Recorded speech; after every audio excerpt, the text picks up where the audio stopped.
Prabowo Subianto yang nyaris membuat kita semua terkecoh, nyaris strateginya berhasil. Sampai pada akhirnya bacotan Rocky Gerung menggagalkan semuanya. Memang ya, Prabowo Subianto ini nyaris mengecoh kita semua dengan aktingnya.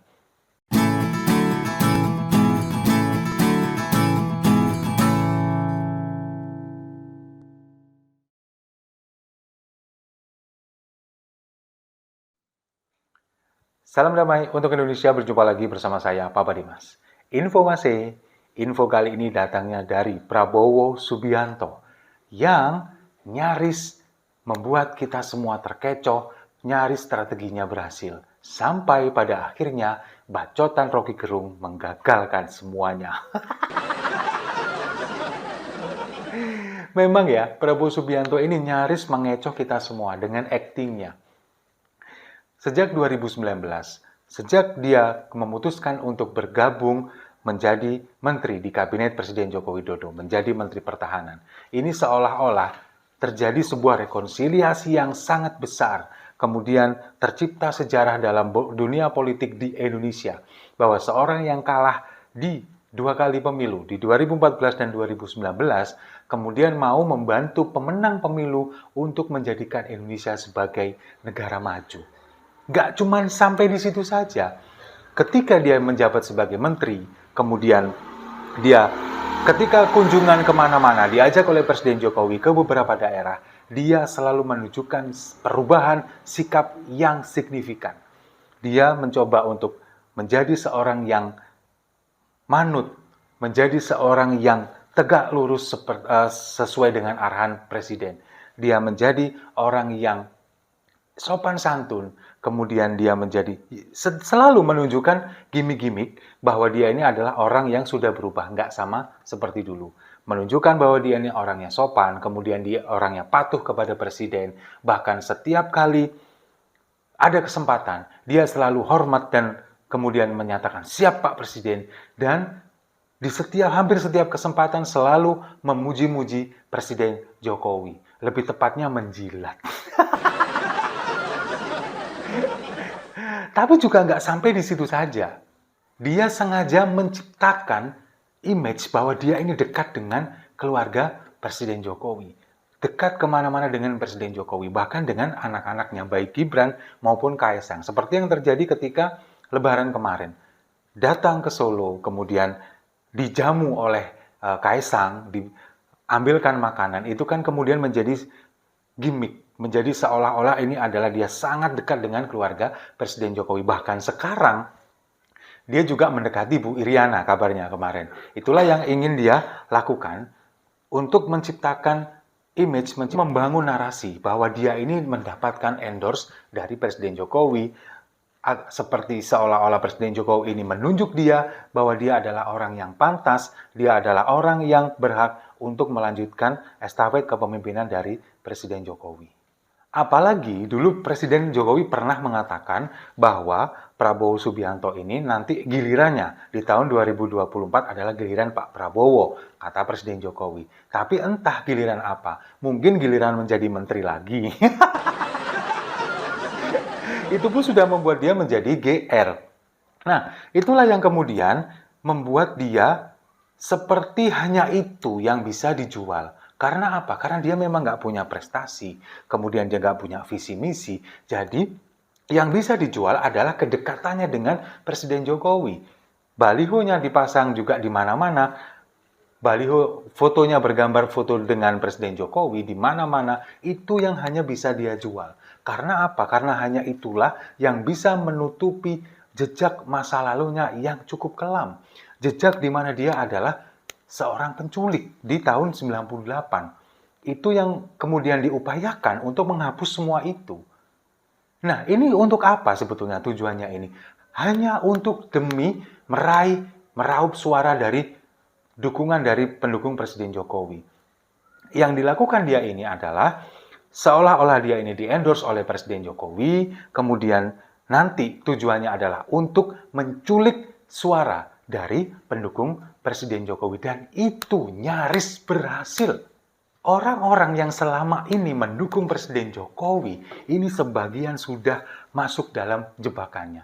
Kita sebut saja seperti siapa? Noel dari Joman. Ini kemudian merapat kepada Prabowo Subianto. Lalu ada Projo. Lalu kemudian ada Abu Janda atau Permadi Arya yang dulu dia mengklaim dirinya bahwa dia adalah Panglima Cebong, padahal sebetulnya siapa yang mengangkat juga nggak ada.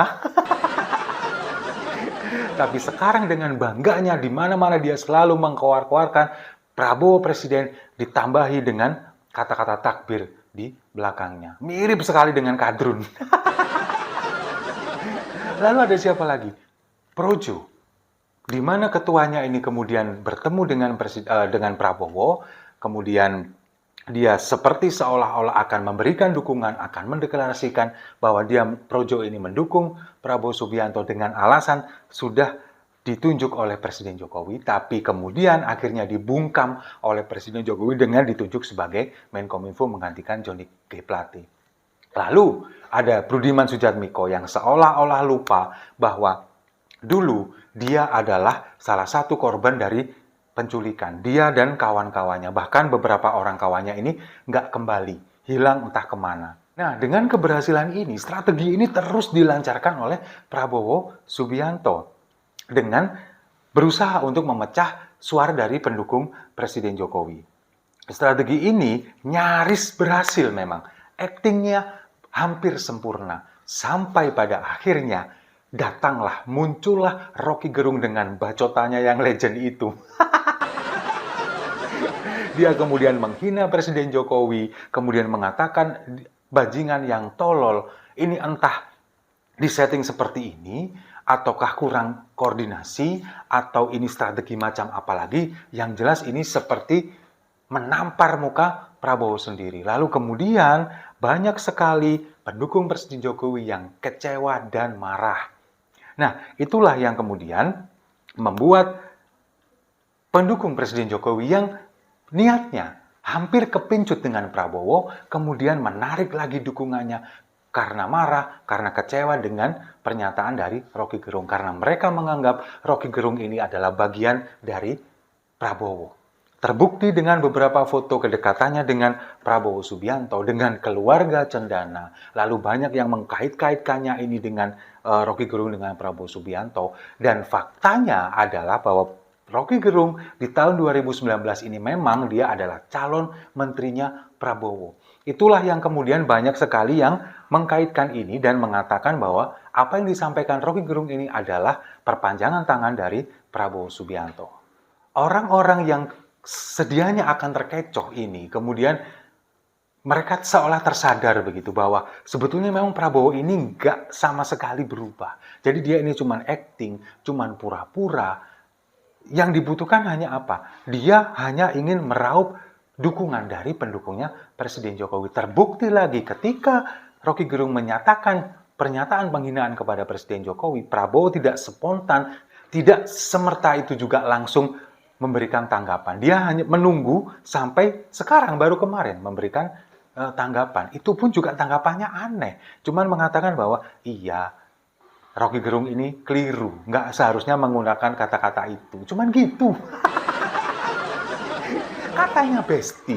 Kan kalau besti, kemana-mana selalu dinarasikan bahwa Prabowo ini adalah besti dari Presiden Jokowi. Tapi ketika bestinya dihina, ketika bestinya dilecehkan, dia nggak membela, dia cuma diam aja. Sementara memberikan statement, memberikan pembelaan ini baru 1 atau 2 hari ini. Dan itu pun cuma seperti itu, ia keliru. Nah, ini kenapa kok bisa selama ini? Apakah memang pola berpikirnya ini lelet, atau menunggu arahan dari konsultan politiknya, kita juga nggak tahu. Yang jelas, kesimpulannya bahwa Prabowo memang selama ini tidak pernah berubah. Tapi, strategi atau acting dari Prabowo ini nggak sepenuhnya, nggak seutuhnya nyaris sempurna. Ada juga yang berhasil. Di mana? Di PSI. Dia berhasil memecah belah PSI. Ketika kemudian dia datang ke markas PSI, beberapa anggota dari Partai Solidaritas Indonesia ini kemudian mengundurkan diri. Guntur Romli kemudian out. Tapi ada juga yang tetap ada di sana dan juga membela Prabowo Subianto. Ade Armando yang kemudian meletakkan akal sehatnya demi untuk membela Prabowo Subianto, untuk memuji-muji Prabowo Subianto. Tapi di kalangan elit seperti Krishna Tali, kemudian juga Giring Ganesa, Dede Uki Prayudi, ini kemudian juga mereka tetap mengatakan bahwa tegak lurus dengan arahan Presiden Jokowi dan tetap akan mendukung Ganjar Pranowo. Tapi entah sampai kapan, kita juga nggak tahu. Kita lihat aja nanti ke depannya, apakah mereka tetap tegak lurus arahan Presiden Jokowi atau malah terkecoh dan terpengaruh dengan pesona dari Prabowo Subianto. Tapi sekali lagi saya ingatkan, teko yang berisi kopi tidak mungkin keluar teh, apalagi susu. Setuju ya? Kalau setuju, mari kita minum kopinya sama-sama. Jangan sampai ini berasa susu.